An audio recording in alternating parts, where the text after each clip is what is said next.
asbahna wa asbaha mulku lillah walhamdulillah wala hawla wala quwwata illa billahil aliyyil azim. Asyhadu an la ilaha illallah, asyhadu anna Muhammadan abduhu wa rasuluh.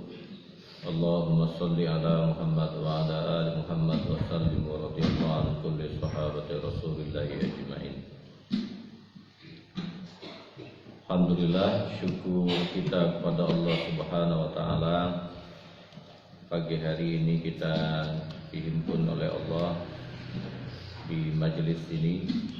Semoga majelis kita ini majelis yang diberkahi oleh Allah Subhanahu wa taala. Serta salawat dan salam marilah kita mohonkan semoga tercurah kepada baginda Nabi Muhammad sallallahu alaihi wasallam sebagai uswah dan qudwah hasanah buat kita semua. Bapak Ibu yang dimuliakan oleh Allah Subhanahu wa taala, kita akan lanjutkan kembali kajian tafsir kita masih di surat An-Nazi'at.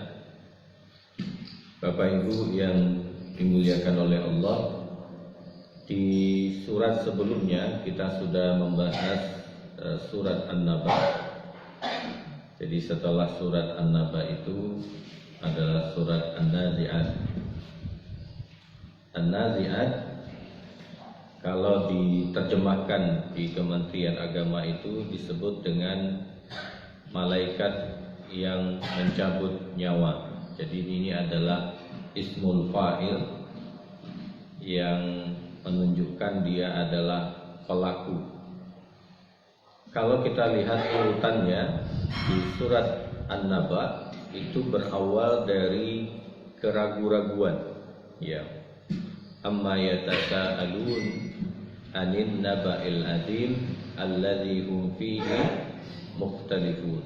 Jadi berawal dari keraguan-raguan lalu digiring kepada keyakinan.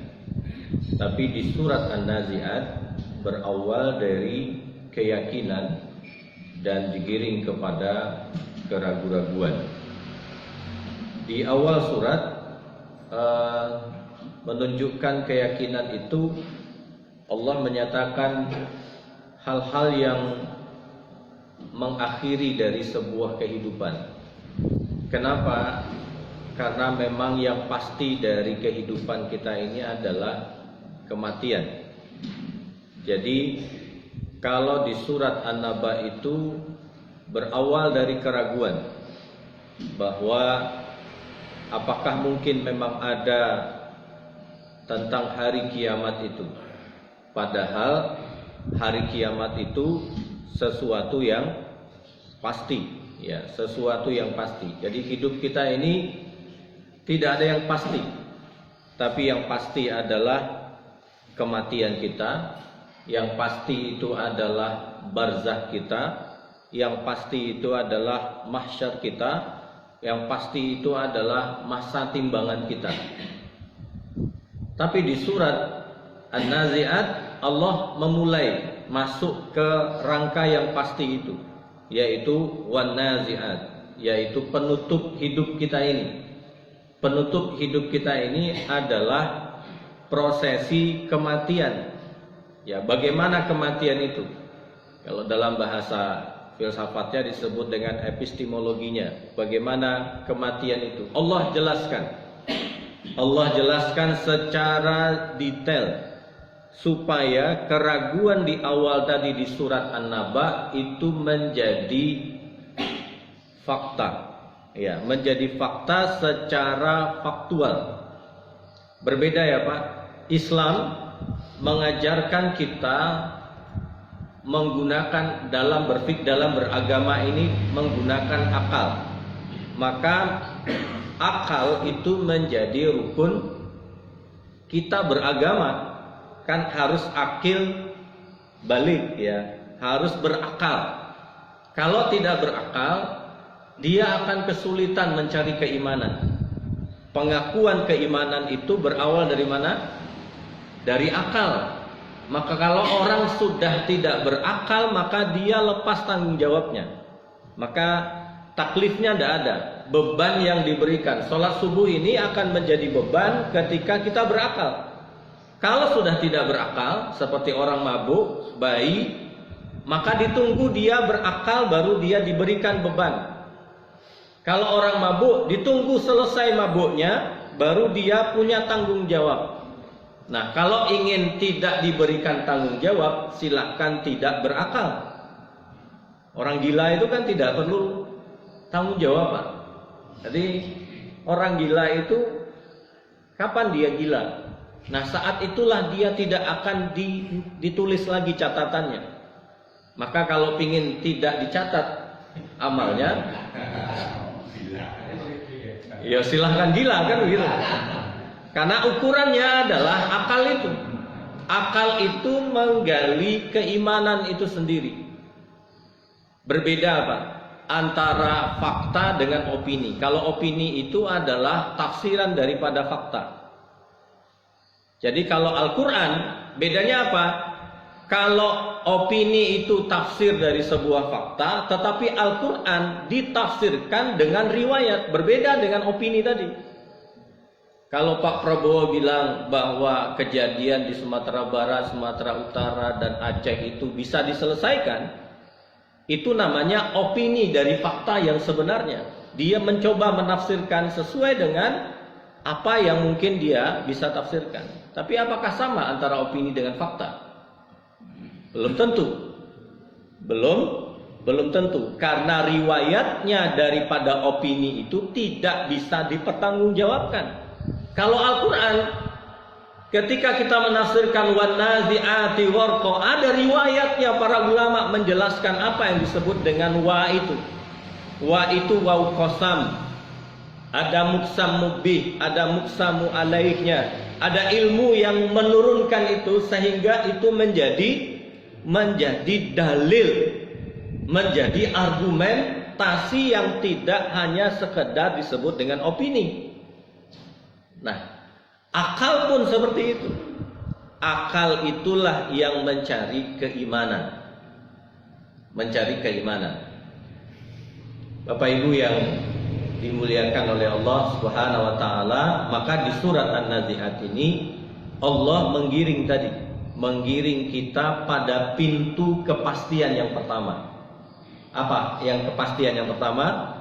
Adalah nazar, tentang kematian kita, bahwa kematian itu pasti. Wan nazi'ati gharqa. Jadi malaikat yang mencabut dengan keras. Ya, jadi para ulama menjelaskan bahwa siapa yang dicabut dengan keras ini. Nah, yang dicabut dengan keras ini adalah al-kafirun. Al-kafirun yang mana? Al-kafirun yang pertama tadi di surat yang mereka tidak yakin, mereka tidak memiliki pandangan bahwa akhirat itu ada, atau mereka merekayasa seolah-olah itu tidak ada. Maka Allah mengatakan faktanya, demi wan nazi'at, demi malaikat yang mencabut nyawa, Allah bersumpah wan nazi'ati gharqa. Allah bersumpah bahwa nazak itu ada. Jadi ada teman saya menunjukkan mbahnya itu sudah kaku Pak. Jadi mulut terbuka, difoto. Ustaz, ini bagaimana menghadapi ini? Jadi mbahnya itu ya rapi lah gitu ya, pakai jilbab, tapi sudah tidak bisa diminumkan. Ya, tidak bisa diminumkan. Minuman itu tidak masuk, keluar lagi, masuk. Tapi mulutnya terbuka. Nah, ini Pak Naro yang tahu ini. Mulutnya terbuka. Sudah ditalkin. Ya, sudah ditalkin, sudah dibacakan ruqyah, di semua sudah dilakukan. Didatangkan ustadz, ya. Matanya melotot ke depan, mulutnya terbuka. Tapi keluarganya sudah dipanggil semua dari Jakarta, bahkan yang dari Korea itu juga pulang. Tapi permasalahannya tidak bisa mati Pak. tidak bisa wafat. Tidak bisa wafat. Jadi bahwa keyakinan kita prosesi kematian itu adalah bagian daripada Azizun Hakim. Aziz itu artinya adalah bentuk kekuasaan dan kepemilikan Allah. Ada yang tidak mampu kita kuasai. Kalau kita berkuasa belum tentu kita memiliki. Atau sebaliknya, kita memiliki belum tentu kita menguasai, karena kita ini manusia. Karena kita manusia. Tapi Allah Subhanahu wa taala, Allah itu menguasai dan Allah itu memiliki. Tapi perlu kita ingat bahwa kekuasaan dan kepemilikan Allah itu ada sifat berikutnya yang dimiliki oleh Allah, Azizun Hakim. Allah Maha Bijak sana untuk memutuskan hukumnya. Kalau kita memutuskan hukum, belum tentu kita bijaksana menentukan hukum. Kapan, di mana, berapa ukurannya, terkadang masih dicemburui antara satu dengan yang lain ketika sudah mengambil keputusan. Ya, misalnya kasusnya Pak Sugiri, kasusnya Riau, kasusnya yang terbaru di Madiun misalnya. Itu kan banyak opini yang dikeluarkan oleh ahli hukum terkait dengan apa yang terjadi. Tapi perlu kita ingat bahwa apapun itu, Allah jauh lebih aziz, Allah jauh lebih hakim. Kapan Allah tunjukkan dua hal ini? Allah tunjukkan dua hal ini di dunia dan di akhirat. Maka doa kita apa? Rabbana atina fid dunya hasanah. Hasanah tentang kita, bukan kita yang menentukan, tapi kita yang meminta kepada Allah Subhanahu wa taala. Allah yang menentukan, karena Allah aziz. Di dunia ini, wa fil akhirati hasanah wa qina adzabannar. Sampai teman saya itu bilang, apakah mbah saya ini husnul khotimah, Ustaz? Karena faktor yang bisa kita lihat. Kita ini Pak, bagaimana cara mati kita? Kita tidak bisa menghakimi. Oh, dia matinya guling-guling. Oh, matinya dalam kondisi tabrakan, matinya dalam kondisi seperti itu. Pertanyaannya, apakah kita aziz? Apa 4, ada yang berangkat jam 4 sekian, lalu dalam perjalanannya kata Rasulullah sallallahu alaihi wasallam, man kharaja fi talabil ilmi wa huwa fi sabilillahi hatta yarji'a.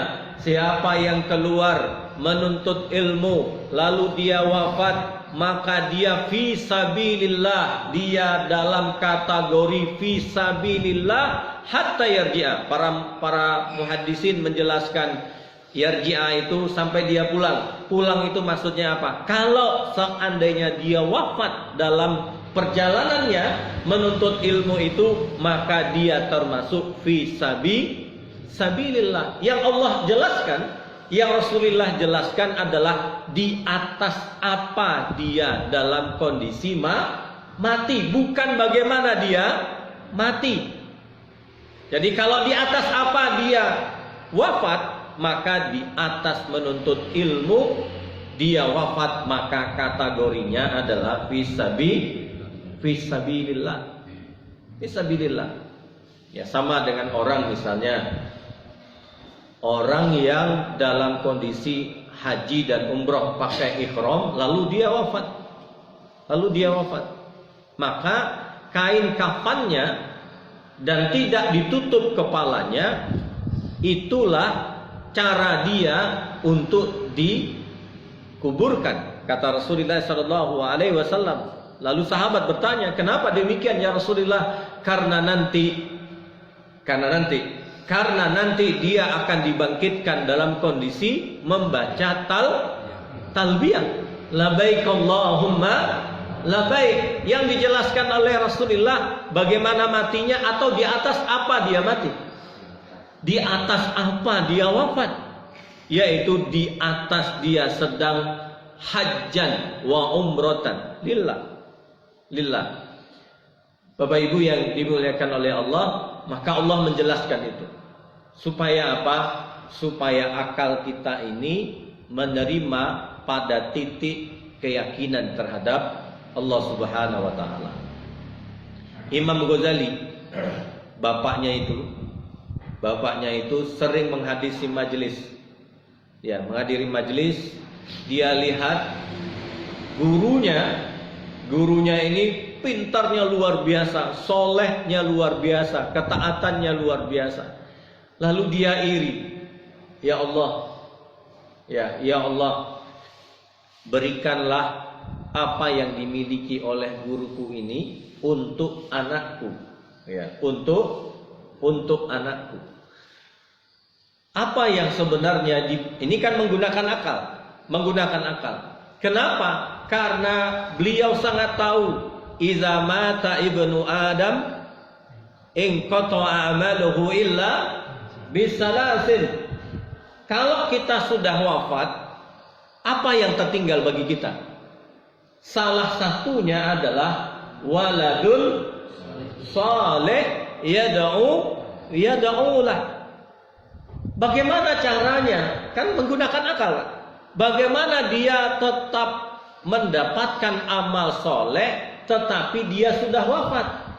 Dan dia inginkan adalah, ini yang hasad yang diperbolehkan, Pak. Dengki yang diperbolehkan adalah dengki kepada orang yang alim, orang yang tawadu, dia punya ilmu, mengamalkan ilmunya dan mengajarkan ilmunya. Inilah yang disampaikan oleh ayahnya Imam Ghazali kepada gurunya. Wahai guruku, engkau ini laki-laki yang soleh, punya ilmu, tawadu, penuh ketaatan dan mengamalkan apa yang engkau ajarkan. Aku iri, kata ayahnya Imam Ghazali. Bolehkah aku iri dengan kondisi seperti ini?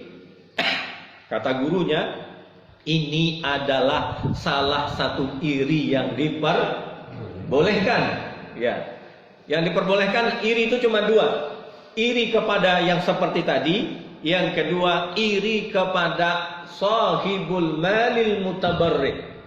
Orang yang punya harta, tetapi dia tasarrufkan hartanya itu. Dia bagi-bagikan hartanya itu. Seperti siapa?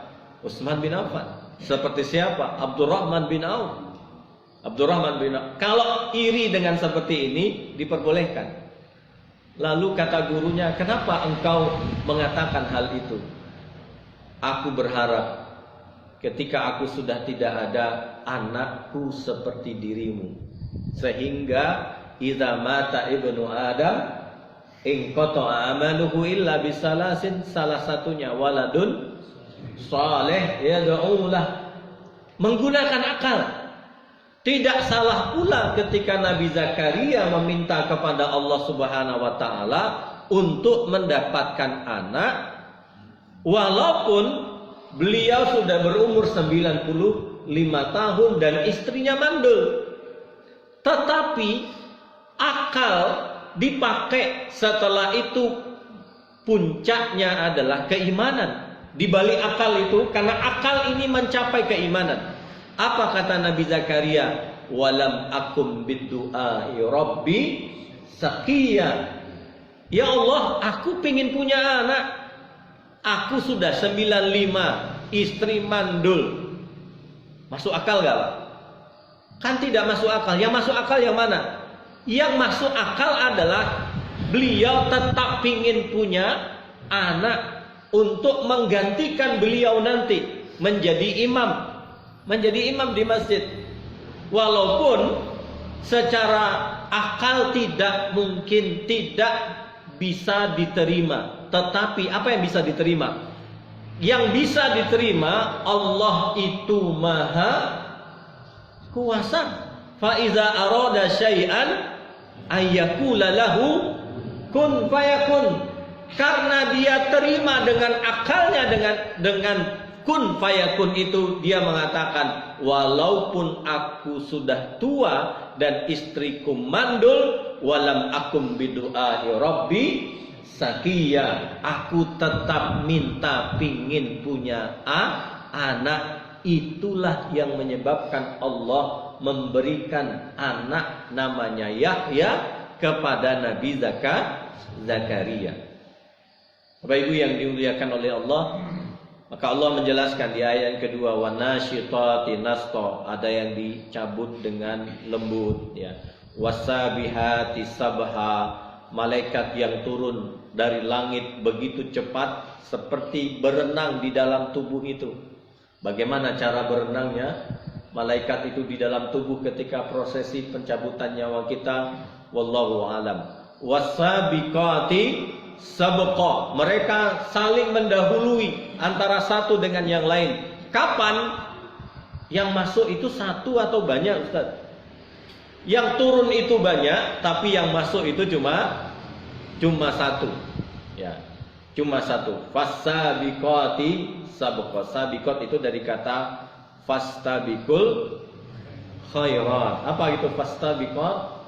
Berlomba dalam kebaikan. Makanya fasabiqatis sabqa menunjukkan bahwa malaikat itu la ya'sunallah. Malaikat itu tidak mungkin bermaksiat kepada Allah Subhanahu wa taala. Tepat, Pak. Ini dicabut dengan cara yang baik, ini dicabut dengan cara yang kasar. Tidak mungkin malaikat itu korupsi atau nepotisme. Jenengan bawa satu bakul emas, wahai malaikat, nanti cabut nyawaku dengan cara yang baik.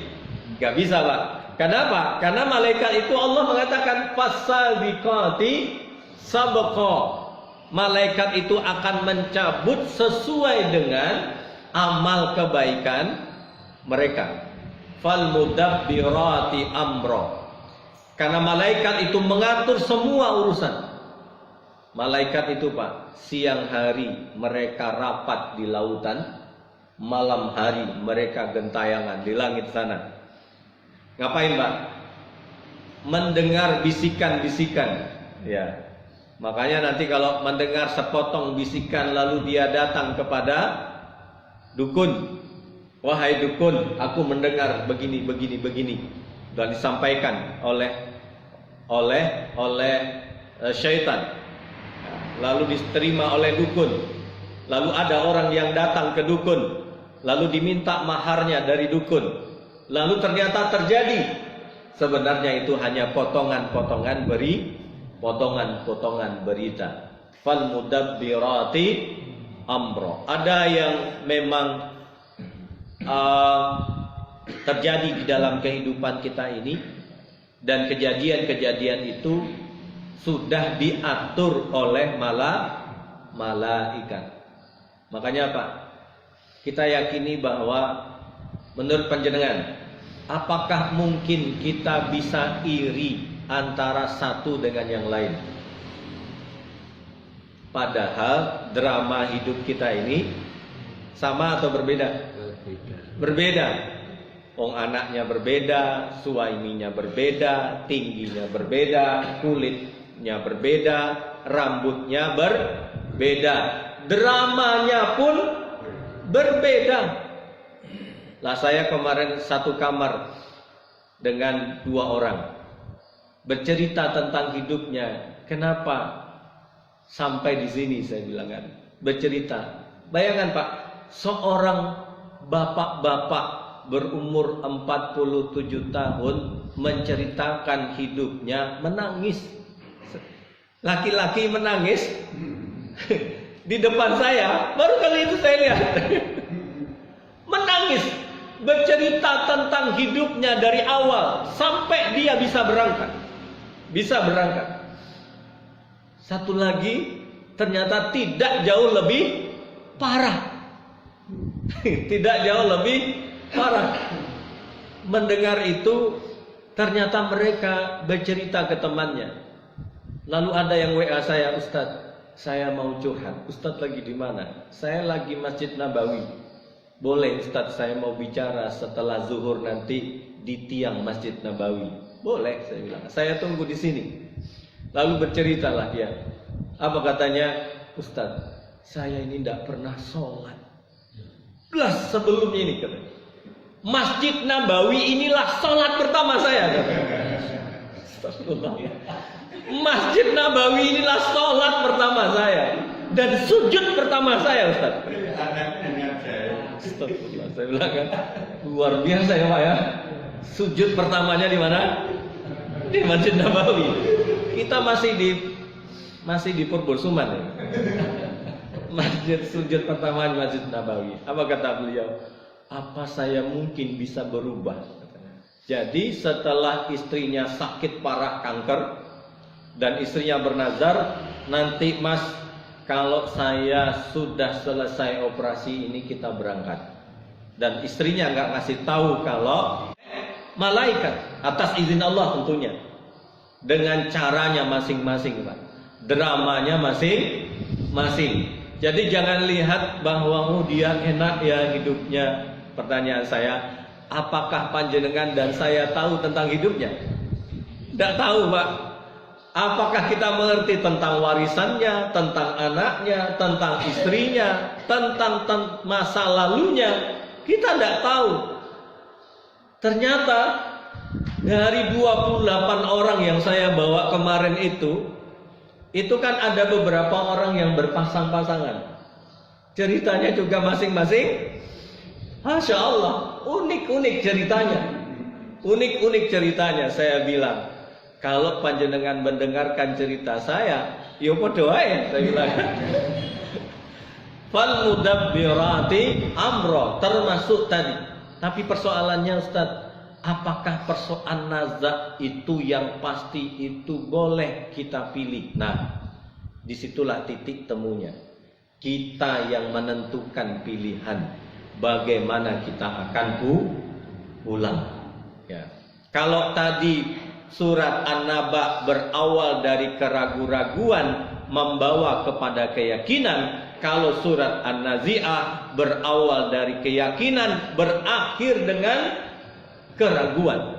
Persoalannya itu yang harus kita jaga, bahwa keyakinan yauma tarjufur rajifah tatba'uha radifah, bahwa sungguh kita akan dibangkitkan ya dengan tiupan pertama yang begitu mengguncang alam ini.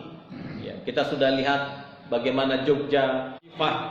Nah, pertanyaan saya, dari mana kita tahu kalau seandainya itu terjadi? Kalau kita tidak belajar Al-Quran, kira-kira sampai ke hati kita? Tidak akan pernah. Tatba'uha radifah. Tiupan pertama yang sama. Jadi muradif itu artinya ini selesai turun ini berikutnya. Jadi tiupan pertama dan kedua itu tidak ada jedanya Pak. Tidak ada jedanya. Saya tidak bisa membayangkan kalau guncangan pertama saja dengan guncangan kedua. Kalau tidak percaya silakan dicoba. Tidak bisa berdiri. Kita hanya rebahan di aspal di depan masjid waktu itu. Rebahan seperti ini, diguncang lagi. Dan saya bayangkan kalau seandainya itu goncangan pertama, kiamat pertama diikuti dengan kiamat yang kedua, tatba'uha radifah. Bapak Ibu yang dimuliakan oleh Allah, depan kita masih punya kesempatan Ramadan yang tahun ini ya. Tinggal berapa hari lagi? Tinggal 15 hari lagi ya.